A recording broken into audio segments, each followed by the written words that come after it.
ஒரு ராஜா ஒரு நாள் அவர் ஒரே மகன் அவனுக்கு கல்யாணம் பண்ணணும்னு முடிவு எடுக்கிறார். சேவர்களெல்லாம் கூப்பிட்டு நீங்கள் ஊர் ஃபுல்லாக போய் சொல்லுங்கள், இது மாதிரி ராஜா அவரோட ஒரே பையனுக்கு பொண்ணு தேடிட்டு இருக்காரு அப்படின்னு.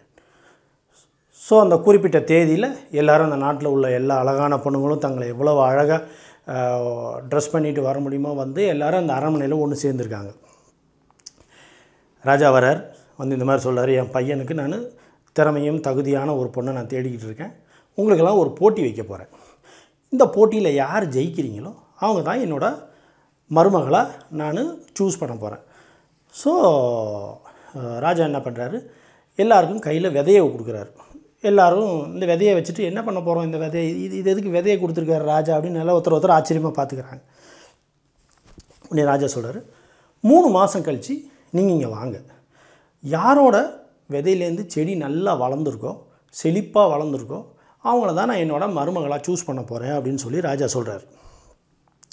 ஸோ எல்லோரும் வீட்டுக்கு எடுத்துகிட்டு போகிறாங்க. போயிட்டு நல்லா எஃபோர்ட் போட்டு செடி எவ்வளோ பெஸ்ட்டாக வளர்க்க முடியுமோ வளர்க்குறாங்க. என்னென்ன உரம் எல்லாம் போட்டு வளர்க்க முடியுமோ. ஸோ 3 மாதம் ஆகுது. 3 மாதம் முடித்தோடனே அந்த குறிப்பிட்ட தேதி வருது. ஸோ எல்லோரும் அரண்மனைக்கு வந்து எல்லோரும் அவங்களோட பிரம்மாண்டமாக வளர்த்துருக்க செடியை அழகழகாக வளர்த்துருக்க செடியை வச்சு அரண்மனையில் எல்லோரும் நிற்கிறாங்க. ராஜா வரார், வந்து எல்லாரையும் பார்க்குறாரு. பார்த்தா எல்லோரும் அவ்வளோ அழகாக வளர்த்துருக்காங்க செடியை. ராஜாவுக்கே ரொம்ப ஆச்சரியமாக போச்சு, இவ்வளோ எஃபோர்ட் போட்டு இவ்வளோ அழகாக வளர்க்க முடியுமா அப்படின்ட்டு. ஆனால் அதில் ஒரே ஒரு பொண்ணு மட்டும் வெறும் தொட்டியை கையில் வச்சு நின்றுட்டு இருந்தாலும். உடனே ராஜா கேட்டாலாம், ஏம்மா நீ மட்டும் வெறும் தொட்டி வச்சுருக்கியே அப்படின்ட்டு.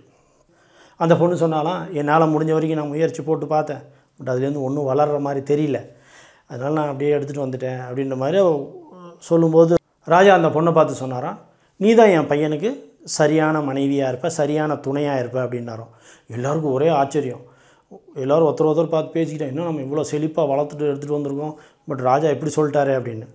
ஸோ ராஜா அப்போ தான் சொன்னாராம், 3 மாதத்துக்கு முன்னாடி நான் உங்களுக்கு எல்லாருக்கும் ஒரே மாதிரி விதை தான் கொடுத்தேன், பட் நீங்கள் எல்லாருமே வேறு செடியை வளர்த்து கொண்டு வந்திருக்கீங்க. இன்னொன்று நான் கொடுத்தது விதையே கிடையாது, விதை மாதிரி இருக்கிற ஒரு பொருள். அது என்ன தான் நீங்கள் தண்ணி விட்டாலும் அது வளரவே வளராது. ஸோ நீங்கள் யாருமே நேர்மையாக நடந்துக்கல.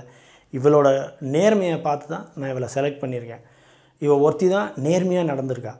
ஸோ இவளை நான் என்னோடய மருமகளாக சூஸ் பண்ணுறேன்னு சொன்னோன்னே அந்த பொண்ணுக்கு ஒரே சந்தோஷம்.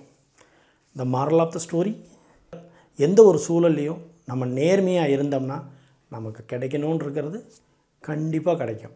நமக்கு கிடைக்கணுன்னு இருக்கிறது கிடைக்காமல் இருக்காது, நமக்கு கிடைக்கக்கூடாதுன்னு இருக்கிறது கிடைக்கவே கிடைக்காது.